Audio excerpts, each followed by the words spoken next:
আপনারা তো সেফ হুদারে চিনেন সবাই, অনলাইনের কিং সেফ হুদা। এতদিন ভাবলাম বাংলাদেশের বিষয় নিয়ে সেফ হুদা মুখ খোলে না করে, মুখ খোলে না করে, অবশেষ শেষে মুখ কিন্তু খুললেন আমাদের সেফ হুদা। কি বলতে যে শুনে যাবেন, পর্যাপ্ত পরিমাণ শেয়ার দিবেন যারা অনলাইনে আছেন। জীবনে বহুত মায়ের খাইছে, চোর ডাকাইত, চুরি ডাকাতি করতে যাই, ধরা খাইছে। শালার পুতে নাকি বলে, আরেকটা আছে কি সার্জিস, এই আলম, এটার নামও তো তোমরা এরকম নাম শুনছো, সার্জিস, সার্গিস, সার্জিস। আমার জীবনে কোটি কোটি মানুষ সারা পৃথিবীতে চষে বেড়াইছি ভাই, বিলিয়ন বিলিয়ন মানুষের নাম শুনেছি, এই সার্জিস, এই বালের নাম শুনি নাই, এটা বালের নাম। চেহারা দেখলে চোরের মতো দেখা যায়, গলা ভাঙে ব্যা করে। এটারে ধৈর্য তোমরা লাইটটা চলে দাঁত থাপড়াইতে তারপরে যেটা দাঁত ফালাই দিবা, ওকে?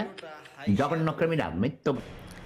এক করে সবার কাছে শেয়ার করে দিবেন, পর্যাপ্ত পরিমাণ শেয়ার করে দিবেন, এনসিবি পেনসিবি সবার কাছে দিয়ে দিবেন। হ্যাঁ, দেখার লেগে সেফ হুদা কি বলছে, খালি শোনার লেগে।